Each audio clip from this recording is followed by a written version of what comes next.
No one ever wants to face an emergency, but let's be honest, we're probably all going to experience at some point an unplanned event. Hey guys, I'm Marissa and welcome back to my channel. Here on my channel we talk about how you can enjoy life while still accomplishing financial goals. So if you want to learn more about money and budgeting, definitely subscribe to my channel so you won't miss any new videos. So as I'm recording this video, today is March 12th, 2020. And there are some pretty crazy things going on in the world. We have some health-related stuff going on. The stock market is not looking very good. And I feel like every time I'm on social media, I see a lot of people just panicking. And when you are facing a scary or uncertain time in life, one thing you just don't want to have to worry about is money. And that is why I love having an emergency fund. This actually feels more applicable to me right now because my husband Jacob and I are about to finish our $25,000 emergency fund. It looks like this month of March. I was planning to make a video all about the fact that we finished our emergency fund, but I feel like this is just such an applicable topic to what's going on in the world right now. So I figured that now would be a good time for me to sit down and share all about our emergency fund and also 5 reasons of why you should have an emergency fund. So this month we are planning to finish our goal of having $25,000 in an emergency fund. And I will tell you, having that amount of money set aside, just sitting in our bank account, is a huge peace of mind in the midst of what feels like a really uncertain, crazy time. So this $25,000 number and this goal that we've been working towards, it definitely wasn't just picked out of thin air. There was a reason behind us picking this goal. We decided that we wanted to keep about 6 months of necessary expenses saved up in an emergency fund.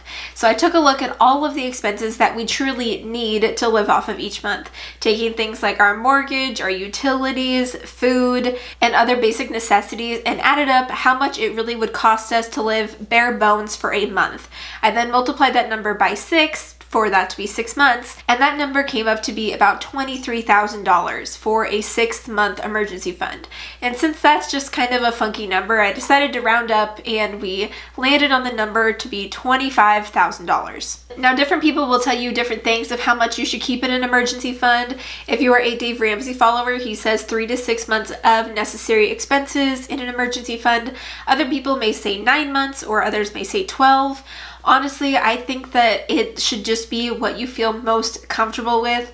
I am definitely more of a conservative, cautious person, and I wanted to have a minimum of 6 months saved up in our emergency fund. The amount for you may also vary depending on job security and stabilization, as well as how big your family is and what your cost of living looks like, and whether you are a homeowner or a renter. My husband and I are recent homeowners, and we're also expecting a baby here in a couple months, so we knew that we wanted to have at least that 6-month amount because of these circumstances related to our family. And honestly, I would love to keep increasing this emergency fund to be like 9 months of expenses or even a year's worth later down the road. I just don't think that we'll be as aggressive in saving as we have been to get to this 6-month mark.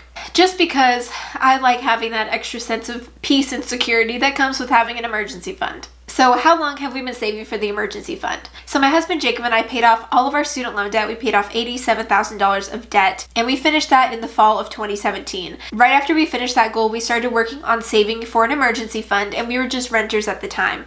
So we decided to save $10,000, which was 5 months of necessary expenses while we were renters. And saving that $10,000 took us 6 months to save for. We then saved money for other financial goals like upgrading both of our cars to newer but used cars, as well as saving for a down payment on a house.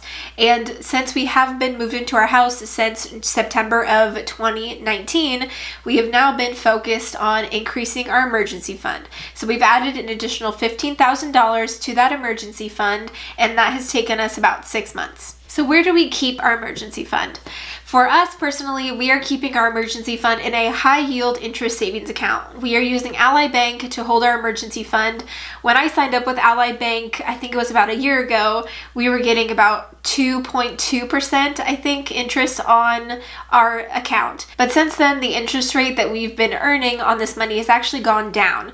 Our high yield savings account, to this day that I'm recording this video, is at 1.6%.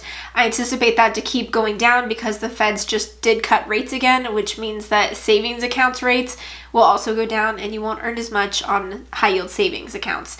So that being said, getting a whopping 1.6% on our savings is considered high yield, and that is where we have our emergency fund parked. I like having our emergency fund sitting there for a few reasons. First off, I like having it in an account that's separate from our regular checking account that we have with our regular bank.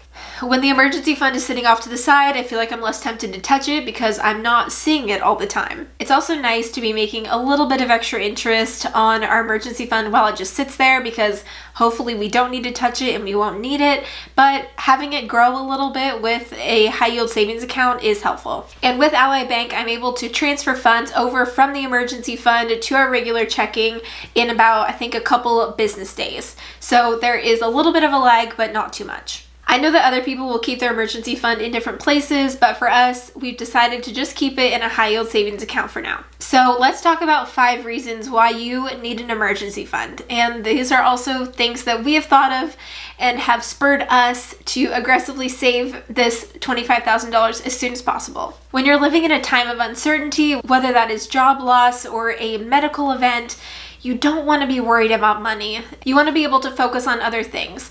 And so having that sense of security for uncertain times is a relief. And having that sense of security is honestly so valuable. And that is really the overarching reason of why we have an emergency fund, just to be there in case we need it. And that would allow us to be able to focus on whatever else we need to without having to worry about finances in maybe what could be a really high stress or uncertain time. The second reason you may need an emergency fund is to cover a loss of income. If someone in your household loses a job, it can definitely be a frightening time, but having an emergency fund set up could allow you to help cover those necessary expenses for the month while you're looking for another job, and hopefully cause less stress during what's already, again, a stressful time. The third reason to keep an emergency fund is to cover an unexpected large expense.